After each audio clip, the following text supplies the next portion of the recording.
Raine, and I am going to talk to you about Hungerstone.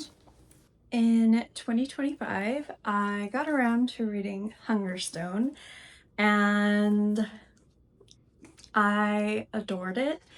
I ended up listening to the audiobook and then purchasing the book right after and reading it from beginning to end all over again. It felt like one of those books that literally just makes you feel something. So, first of all, my rating is 5 out of 5 stars, and you can find my, I think, spoiler-free review on Fable. Here is my tag. I truly enjoyed, I think, a lot of the setting and the slow burn into it becoming horror.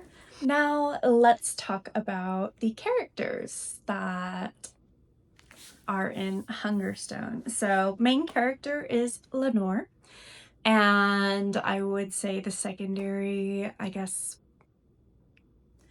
I wouldn't quite call her an antagonist, but you know, kind of like in that realm would be Carmilla. So this is a sort of Carmilla retelling. By the way, the cover is gorgeous. We follow Lenore, who is feeling useless, I want to say, loveless in her marriage, feeling more so that she isn't able to offer anything emotionally, and instead her status and how she goes about conducting herself in social settings is what she kind of feels her husband is depending on her for, or being more casual with her for. As in, I don't particularly love my wife, but I find that she has aspects about her in which I can utilize to push me further in social settings. So very much for his own gain.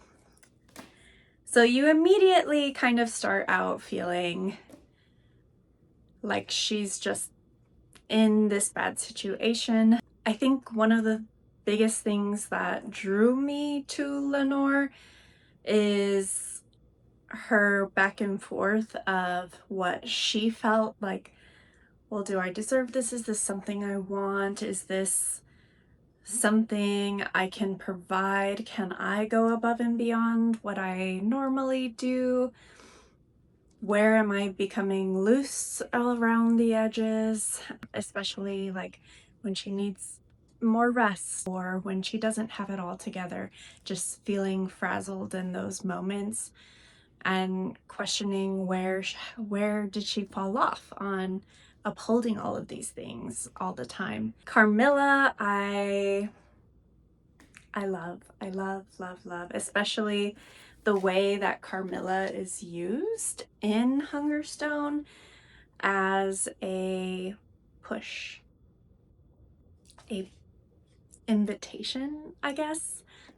She is used to really help Lenore understand that you don't have to settle.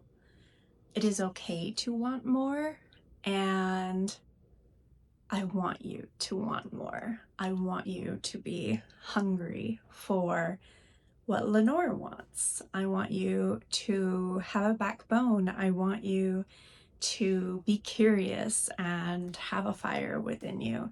So her character kind of pushing that into Lenore was done so fantastically.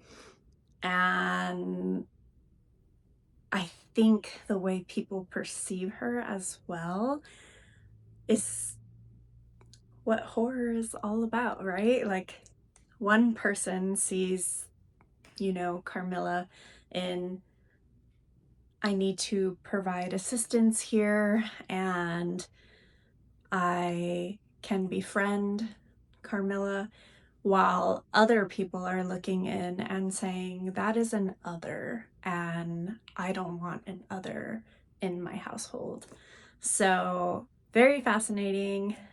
It truly just played like a movie in my head both times that I consumed this wonderful story. So yeah, very, very lovely. Those are the two characters I want to talk about. I don't really want to spend any time on the other ones, so maybe somebody else will. Okay, the plot in Hungerstone starts with Lenore and her husband in London, and they are going to, I think, late summer, early fall, move to Nethershall. And it gives me mansion in semi-bogland vibes, but also I could be confusing just the imagery in my head with, it's right on the tip of my tongue. It is also a vampire-ish book. I want to say it is called Blood on Her Tongue. Oh my gosh, which I also recommend and I will do in a later video. But anyways, I definitely have some of that imagery in my head while I was reading Hungerstone, but I do know that they were doing hunting parties, so it can't be all bog. It definitely has to be fairly trackable land with possibly some forestry around. Going to host a hunting party, and she's noticing that her husband, it's on an anniversary for them, but she's noticing her husband is becoming a little bit more secretive, and so she's suspicious. And when they get to Nethershall, a young woman, I believe somehow the carriage situation messes up near their property and they help. So they take Carmilla in and odd things start taking place. Lenore is still suspicious of her husband with how he's acting, and then just dealing with her own internal conflicts of worth and status, I guess. Carmilla, as I mentioned, is pushing Lenore quite a bit, and so there's also just that discomfort and that storytelling aspect of now Lenore is considering this, now Lenore is thinking about this, or now she's more hyper aware of certain things.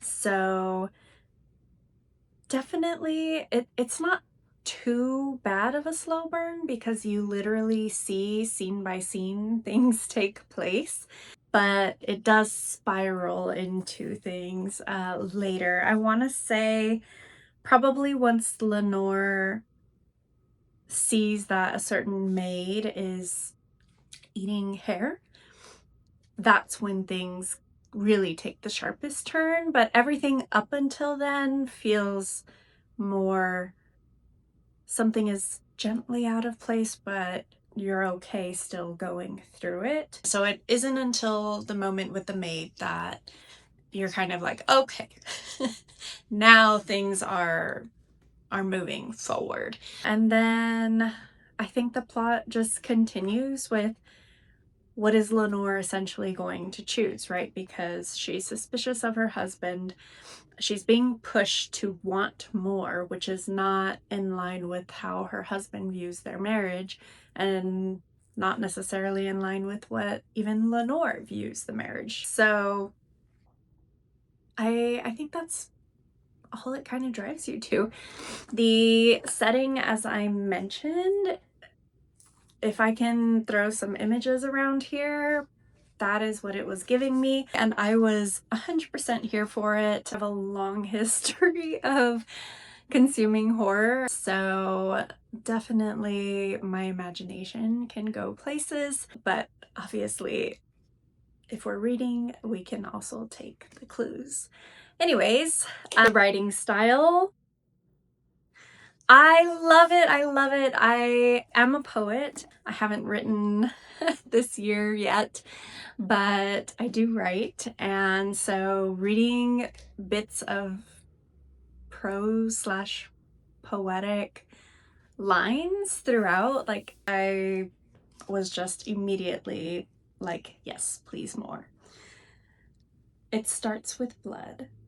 In the middle of the night, I wake like a hound scenting the fox, and place a hand between my thighs.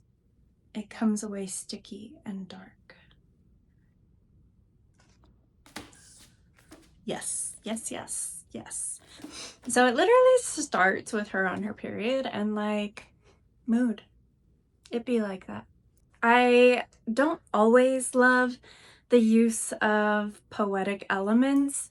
I think it takes a very creative mind to place them appropriately, because one of the hard parts about writing with poetic elements is that your text can feel very flowery or over descriptive. It can feel like you're taking too much time to drive the point home rather than creating a feeling. And so I think Kat Dunn worked her poetic phrases in beautifully. I would not recommend any changes. I loved it. I truly loved the writing style. It was engaging. It made you want to continue reading. It had the poetic elements, but it also had the eerie elements. So I think it just gives you a lot of what you want. Now, unfortunately, that is the end of my review.